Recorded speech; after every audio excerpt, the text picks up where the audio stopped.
Well, good morning, good afternoon, and good evening, and welcome back to the Cozy Club, my friends. Dare I say it, it is a beautiful day for a little bit of DSA, as one of, if not the biggest update has finally launched within Disney Sorcerer Arena. So, per usual, Cozy Club, when it rains, it absolutely pours content within DSA, and, well, without lack of a better word, the last couple of months have been some scattered showers of content, but we've got a full hurricane pouring typhoon with today's update, and we've got a lot to cover. With the very first update in 2022, we've got the brand new graphical overhaul that has been teased since June, a brand new game mode in Club Expeditions, and then lastly, we've got two brand new characters from Disney's Atlantis. So, Cozy Club, I invite you guys to sit back, relax as I give my candid thoughts and impressions on the new game mode in graphical update. We're also going to touch into those Atlantis characters as well. And as with all new content, we'll be having loads of videos because it's definitely a more complex game mode. And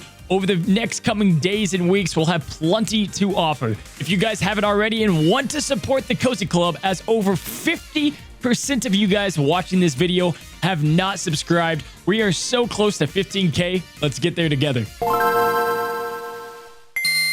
Now, just cutting right to the chase, just getting to the cheese right off the bat, my friends. The new graphical update is absolute straight fire, guys, and some of the pure best graphics I've seen on a mobile platforms, looking up to the likes of like Raid Shadow Legends in quality, while on the other hand, it can come off a bit clunky. There's some very interesting, as I'll put it, UI decisions. We're going to go ahead and look at both the good and the bad of the graphical update, and then we'll go into what I think of the newest game mode. Now, obviously, you guys know by now, I'm a glass half full kind of person, so we're going to go ahead and start out with the good of the graphical update. Now, the characters, the spells, and the overall models are absolutely gorgeous. The detail, the visuals, the effects, the lighting, and the overall representation of the characters even outclass some of the movies that these characters were originally featured in. Now, obviously, some of these characters haven't been seen in a video game since, seriously, like the 1980s. And so, definitely, this is the first look, even outside of maybe Kingdom Hearts, that we're seeing some of these characters rendered up to today's graphics. Like, I didn't know in my life that I needed to see a full HD version of Scrooge McDuck, but here we are, and it's absolutely glorious. Another great example is someone like Gaston. I don't think we've gotten to see Gaston outside of the movie Beauty and the Beast, and that's going on about 30 years now, and now, bam, you can now truly feel his overwhelming confidence, pridefulness, and power coming from the screen. Like, this looks like a man that can eat 3 dozen eggs, no question. Now, following this video, I am going to have a more simple video that's going to go through and show all of the new character models and all of their gloriness, but again, it's a great look and by far the best part of this update, and that's also concerning a brand new game mode. Now again, Cozy Club, this was a complete graphic overhaul, so not only did the character screens get updated, but everything within the game, from menus to battle text to also battle environments. They bring overall much more depth to the battlefield, and really they knocked the park out here as well. Now, this especially reigns true for the newest Club Expedition locations, like going against Jafar as a boss battle. You can see the Cave of Wonders, you can see the Scarab. Really great attention to detail, and again, DSA is truly delivering on the immersion and the beauty of graphics and visuals that we've come to know from the brand of Disney, and it's really a small update. Really brought a lot out in the overall battles and characters. Now, lastly, concerning the good of the graphical update, we are going to talk about the little things. I mean, the little things make the full graphic content update feel whole. And guys, between the flow of menus, the battle text, the health bars, the battle screens, even down to the status effects being easier to read in the pre-battle screen alone, they did a really solid job here. So, there was the good. Now, let's go ahead and jump to the bad. With the character graphics setting the bar so high, some of the other things that didn't get updated or even did get updated look completely out of place. For example, let's look at the main menu. Now, I will say that the audio-visual team in the art department usually kills it, and the art department is always, knocking home runs. Now, finally, the audio of the AV is holding up the chord. Apparently, the music is a lot better, and I do agree. I definitely still play the game without any audio myself, but they did update some of the sounds and musics, and that's definitely a plus. But the overall font decision was very interesting. You have some weird place things like the bottom here with just the placement of some of the font sizes and the overlapping of font. You guys will start to see it here. There's kind of like overlapping over the button sizes. If I move I'll move my camera to the other side quickly, and you guys will see like we've got this weird kind of like where it used to be and where the store bundle is now, and it's kind of not matching up with the UI. So a lot of weird kind of decisions were made there. Also, like if you go into the events tab, like there's just some things that aren't aligned whereas others are. So it can be chunky. It does depend on your device. Again, a lot of this can be preference based, but I'm just not a giant fan of the font and some of the decisions that they had. Some of it is just impeccable, whereas others kind of miss the mark. However, lastly, I will say that even the biggest AAA games in a giant launch or in a giant patch is going to be filled with some issues and bugs. And so let's give them some time to kind of work out some of the kinks as they're known to do. And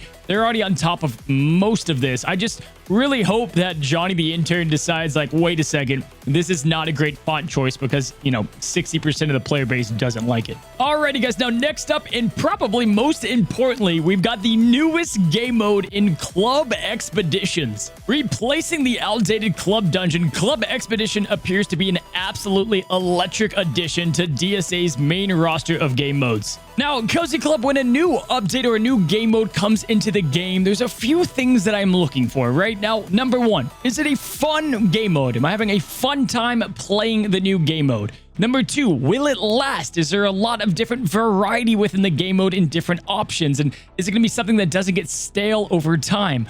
Also, guys, is there going to be a big difficulty scale?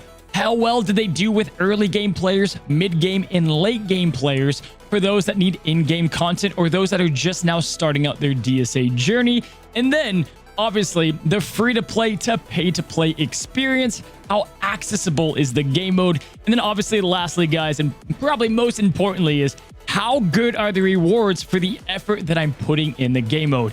Is it on the level of raids? Or are we more looking at like club conquest? Now, like I said, I was able to go through the majority of the hardest difficulty within Club Expedition on launch day with my club, and I've got to give it to them. The game mode is a ton of fun. Now, I haven't gone through all of floor 4 or even completed 5 at the time of recording this video. Also, side note here, you guys can see just like the font on the leaderboard even. It just feels off, right? Like something feels off a little bit with the UI, and not a little bit, like a lot of it. But overall, very fun game mode, and let me break down what I like the most. Now, the core RPG mechanic of the game mode seems like it can be expanded very easily, which is going to be great for variety.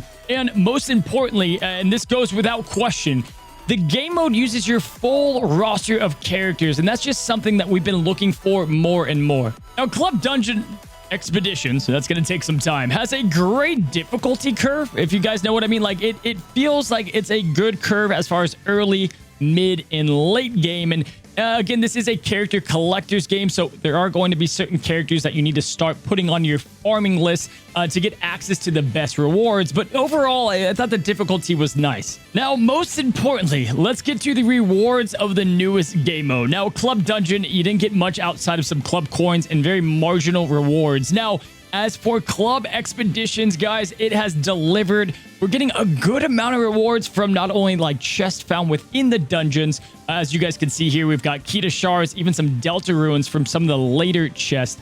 However, it is going to kind of scale with the difficulty that you guys go into. But for the most part, depending on where you are within the game and how big your club is, the rewards are pretty solid. Now, keep in mind, these are some of the hardest rewards that you can offer. But once a week, getting 50k gold, you can get yourself club exchange coins, pass holder coins, which is awesome because that means you can pick your gear within the store, whether you need gear 6, 7, or 8. Again, these are weekly. 800,000 gold. You've got 100 character shards, more pass holder coins, more pass holder coins. So that's tons of gear. Deltas, Gammas, obviously Kita, the newest character. We'll talk about her in a second. Gammas, Deltas, and more. Now, again, I think Deltas cut off at the second to hardest difficulty if you're looking for Delta ruins. And as far as the other tiers, I looked at tier 1 through 6 rewards. You're still getting a good amount of pass holder coins, gold, and even ruins that are going to help you out at the scale that you're on with your club. Again, I feel like they did a good job here, giving content for early clubs that are just now forming, people in the mid game, and then towards the end game, it's not the most difficult content, but the requirements are difficult. Like, the battles aren't immensely hard, but what you need, like full Aladdin teams to go into the battles, can be pretty difficult. Now, as far as free-to-play and pay-to-play go, it's not too bad. Remember, it's launch day, and you're going to want to go as far as you possibly can, so it's going to feel like there's some barriers, but for the most part, you have access to these characters, and Frozen is needed, and Incredibles, which are both at least characters that are going to give you good squads outside of the game mode. Now, I definitely think they missed the mark as far as reworking some of these, required characters like Aladdin and Entangled. I thought maybe some of these would get touched up, but they didn't. And that's the opposite of Zeus. It's 2 thumbs down. Now, yes, for the majority of you guys, this can feel like a lot to swallow. There's a lot of details, and this is a pretty complex game mode. If you guys want to understand just the core mechanics of the game mode, check the video up above, and that helps at least understand what they released whenever the game before it came out. Now that we have visuals, I definitely plan on having some updated videos helping both free-to-play and even pay-to-play. Where to go, who to farm, who to prioritize, and most of all, how can you kind of, gear your club through this giant RPG of a dungeon? There's a lot of decisions to be made, a lot of battles, and you're going to have to be, somewhat communicative. But overall, I like that I can just log into the game, go and help out my club and do some battles or donate some characters here or there to kind of help the cause. Maybe go in and go up against a raid boss, which for that matter, guys, the bosses are really well done. They're kind of these mini raid bosses. I've gone against Frollo, we've gone against Mulan, Jafar, Queen of Hearts, and all of these characters have offered a big challenge with some different mechanics. Now, again, for the top end, I think there needs to be bigger, badder bosses, but they say they're going to plan on updating the game mode. But for early, mid, and even towards the late game, this should bring plenty of difficulty for you guys. Again, Cozy Club, look out for a video I'll have once I really sink my teeth into the game mode and understand the core mechanics of it all before I give my, overall review. These are all pretty early impressions, but guys, again, right out the bat, I thought it was a ton of fun. Much more than, say, even Summoner Showdown when that came out. Now, to the DSA team, if you guys are watching, some things that I think would be an easy addition and that kind of feels like, room for improvement is, first of all, like adventures are required for some of the later floors.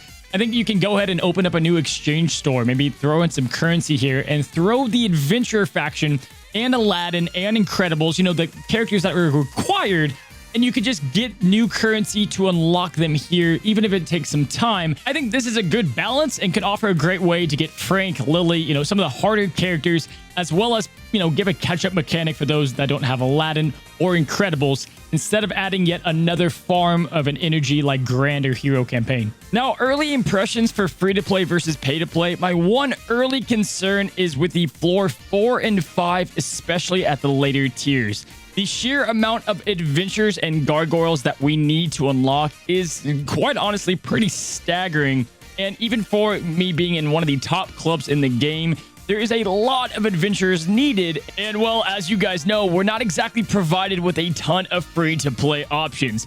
Milo, Frank, and Lily are all pay-to-play characters. Raya is extremely tough to get, as well as Gadget. That's leaving just Jack Sparrow, the lackluster Rescue Rangers, Barley, and Bo Peep for the other options. So we need to have farmable options quickly. Or, like I said before, they need to find some way to get these guys within an exchange store somewhat relatively quickly, or give the adventure faction tag to characters that deserve it, as this could be a problem within the future. Now, again, very quickly and early thoughts of who you guys need to farm. We're going to have a separate video for this, but make sure that you are getting your Aladdin 4 up. You're going to be needing to get Jafar up and get these guys to tier 7. That's going to be in the first couple of floors. In addition to that, you want to focus on the Frozen team that, also will be great in the Siege on Olympus. Or we need to look at the Incredibles. They'll be needed for the second floor. You and your club are going to need to have these characters to go through battles to get to the bosses. And then, like I said before, you will need both gargoyles and adventurers. So if you, questioning if you should bring them up, now is the time. But again, guys, this is a new game mode. You don't have to complete it day one by any stretch of the imagination. The rewards will come with time, so add these to your farming priorities, and I will definitely add these to my farming guide once I get it updated for 2022. Overall, though, guys, I've got my work cut out for me. I really want to understand the game mode fully at all tier levels so that I can help you guys efficiently get through this on a weekly basis to get the most out of your rewards. And but again, overall, I would say a 10 out of 10. I think the battles are great, the environment's fun, the RPG mechanics work, and there's plenty of room for, you know, where they can grow this game mode at relative ease. Now, lastly, we're gonna have a separate video, but also we got our brand new Club Expedition Specialist in MILO from Atlantis. We got both MILO and Kita. Kita is going to be kind of a legendary within the game mode, a, you know, game mode exclusive character. And, you know, I'm excited that we don't even know what she's going to hold. I definitely like the character model, but we don't know what her kit is going to lie. And as far as MILO, you're not looking at a character that kind of sucks everywhere else in the game. MILO is already looking like, you know, A+, A, even maybe S tier with some more testing. So you're getting yourself a great character once he becomes hopefully free to play farmable. Again, if you're watching Glow, put him in that new exchange shop. So that is going to be it, my friends. We had a lot to break down, and there's a lot of content in future videos that we're going to have. Again, I'm going to have this cool special video made for all the character models, so you guys be sure to check that out. We'll be going through the Club Expeditions plenty on my Twitch stream, so if you haven't already, stop by the Twitch community down below. Now, as always, Cozy Club, comment down below. I want to hear y'all's thoughts of the entire DSA community. What do you guys think of the new game mode? What do you guys think of the new graphical update? And more importantly, the UI. What did you like? What do you not like? And what character models look the best? Hopefully you guys had a great time watching today's video and looking at the entire update. Be sure and subscribe to the Cozy Club. Let's get to 15K. And until next time, stay cozy, my friends.